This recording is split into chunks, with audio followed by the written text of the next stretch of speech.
ఎలా అనిపిస్తుంది ఈ సీజన్? అసలు ఈ సీజన్ చాలా చాలా బాగుంది.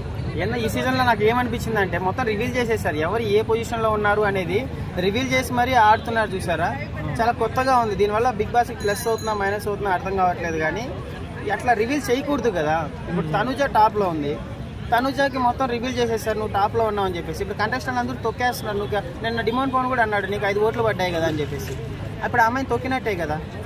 ఏమో వాళ్ళ గేమ్ ప్లాన్ ఏంటో, దానివల్ల ప్లస్ అవుతుందో మైనస్ అవుతుందో తెలియదు. కానీ ఈ సీజన్ మాత్రం చాలా డిఫరెంట్గా ఉందని చెప్తాను. అది ఇమాన్యుయల్ సేఫ్ గేమ్ ఆడుతున్నారు అంటున్నారు. ఇమాన్యుయల్ సేఫ్ గేమ్ ఆడుతున్నాడు.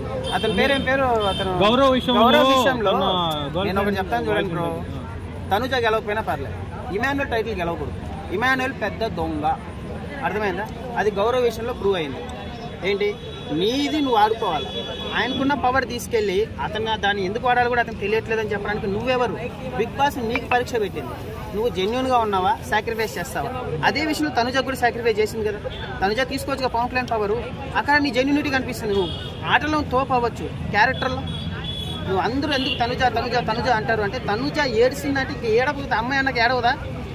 అందులో ఎమోషన్ చూడండి. 10 వారాల నుంచి ఆయన ఒక్కసారి కూడా రావలేదు నామినేషన్లోకి.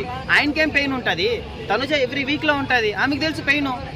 అందరూ పాయింట్అవుట్ చేసి నామినేషన్ ఎంత బాధ ఉంటుంది. ఇమాన్యుయల్కి ఏం తెలుసు? గేమ్ ఆడితే సరిపోద్దా అక్క? ఒకటే, నేను ఎంటర్టైన్మెంట్ పరంగా కాదు, క్యారెక్టర్ కూడా ఇంపార్టెంట్. బిగ్ బాస్ మొత్తం అదే.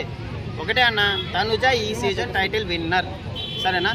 మళ్ళీ అందరూ అంటారు స్టార్ మా బ్యాచ్ సపోర్ట్ చేస్తున్నారు. మరి 10 వారాలు అయింది, ఇంతవరకు క్యాప్టెన్ చేయలేదు స్టార్ మా బ్యాచ్. ఇప్పుడు ఆమె కష్టంతో ఆమె క్యాప్టెన్ అయ్యింది. వీళ్ళు అంటారన్న అదే స్టార్ మా బ్యాచ్ తొక్క తోల తోటి కొర. ఇప్పుడు నేను స్టార్ మా బ్యాచ్ నాకు నచ్చలేదు. తనుజ ఈ సీజన్ టైటిల్ విన్నర్, అంతే అన్న. ఎవడైతే ఏముందన్న, లాస్ట్ సీజన్ తెలుగు గెలిచాడా? నిఖిల్ గెలవలే, ఆ తెలుగుడా? తెలుగేంది ఒక్క అదేం లేదన్న. ఎవడు బాగా ఆడితే వాడు. ఆ అమ్మాయి వచ్చింది, అమ్మాయి పేరు వెళ్ళిపోయింది చూడు. మళ్ళీ మధ్యలో 1 వీక్ ఉండి ఆసియా ఇది ఉంది. ఎంత బాగా ఆడింది. తెలుగు వాళ్ళు తమిళ తమిళ సినిమా ఇప్పుడు వచ్చింది. అదేదో సినిమా వచ్చింది, తమిళ సినిమా KGF, కాంతారా. చూడట్లే అట్లే బిగ్ బాస్ కూడా ఎవరు బాగా ఆడితే వాళ్ళన్నా. మనం ఇండియాలో ఉన్నామన్నా, ఇంకా తెలంగాణ ఆంధ్ర ఏందన్నా. నేను ఒకటి చెప్తాను చూడన్నా, తనుజని తిడతానే ఉంటారు. ఏదంటే అది తిడతారు. స్టార్ మా బ్యాచ్ అంటారు, ఊరికైనా ఏడుస్తుందని చెప్తారు. మీరు ఎంత తిడితే ఆమెకు అంత మంచి అవుతుంది. పవన్ అన్నని పావలా బ్యాచ్ అన్నారు, సరేనా? పేటిఎం అన్నారు, అన్నీ తిట్టి ఆయన డిప్రిషియేట్ చేశారు. ఇప్పుడు తనుజని తిడుతున్నారు, ఆమెకు టైటిల్ గెలుస్తుంది. మీ తిట్లే వాళ్ళకి ఆశీర్వాదాలు, అంతే అన్న నేను చెప్పేది అది. సో ఇమాన్యుయల్ కూడా పోయిన వీక్ కెప్టెన్సీలో తనుజకి సపోర్ట్ చేస్తా అన్నాడు. అన్న ఇమాన్యుయల్ గురించి చెప్పాలంటే ఇన్ని ఉంటాయి ఇమాన్యుయల్ గురించి. బట్ ఎందుకు ఆయన టాప్ 2లో ఉన్నాడు? తనుజ తర్వాత ఎవడైనా ఆడుతున్నా అంటే ఇమాన్యుయలే. అది కూడా ఆయన ఎంటర్టైన్మెంట్ పరంగా. బట్ ఎక్కడో సేఫ్ గేమ్ అది ఒప్పుకోకపోతుంది మనసులో.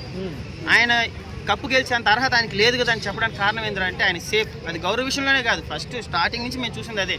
తనుజలోను వాళ్ళిద్దరిలోనూ తేడా అదే.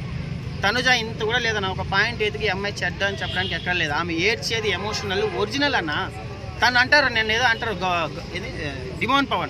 డిమాండ్ పవన్ తోసాడు అని చెప్పేసి చాలామంది తనుజని తప్పు పడుతున్నారు. అన్న మీ చెల్లెల్ని తోస్తే నువ్వు ఒప్పుకుంటావన్నా? ఒకవేళ నువ్వు నిజంగా ఆ ప్లేస్లో ఉండు, వాళ్ళ అమ్మాయితో నువ్వు ఒప్పుకుంటావన్నా తోస్తే? అది నీ వరకు వస్తే తెలుస్తుంది. గేమ్ అయినా కూడా ఒక పద్ధతి ఉంటుంది అన్న. కోపంగా తోయడం వేరే. తనుజ ఎప్పుడైనా గేమ్ గెలిస్తే నేరుగా వచ్చి హక్ చేసుకుంటుంది. అలా హక్ చేసుకోవడం వేరే. ఒక మనిషి కోపంలో ఉన్నప్పుడు వచ్చి నువ్వు అట్లన్నా కూడా అది కోపంగానే రియాక్ట్ అవుతారు కదా. ఎవరు అన్న, బిగ్ బాస్ లో అందరూ ఈక్వలే. బట్ సిచ్యువేషన్స్ అక్కడ ఎలా ఉంటాయి సార్? వెన్నుపోటు పొడిచి గేమ్ పరంగానే వెన్నుపోటు పొడుస్తావు, అర్థమైందా? నువ్వు క్యాప్టెన్ అవ్వద్దు అంటావు, మళ్ళీ వచ్చి హక్ చేసుకోమంటే ఉండదా? లాస్ట్ టైం కూడా వాడు అంతే, మణికంఠగాడు మొత్తం చేస్తాడు, నేరుగా వెనకాల వచ్చి అగ్గిస్తాడు, ఇట్లా హత్తుకుంటాడు. అట్లా ఒక మనిషి ఏ ఎమోషన్లో ఉన్నాడు, ఏ టైంలో మాట్లాడాలి అవన్నీ తెలుసుకొని వచ్చి హక్ చేసుకుంటే అది చెడ్డవదన్న. ఆ విషయంలో తనుజనే కరెక్ట్, డిమాండ్ పవన్ రాంగే. అమ్మాయి అన్న రైట్ ఉంది. వాళ్ళ అమ్మ వాళ్ళ చెల్లెలకి తెలుసు వచ్చి ఎందుకు ఏ మూమెంట్లో వచ్చి అగ్గిస్తున్నాడు, ఏ మూమెంట్లో వచ్చి చేస్తున్నారు అనేది. నువ్వేంది పక్కన కూర్చొని మస్తు మాట్లాడుతావు డిమాండ్ పవన్ రద్దు లేదని.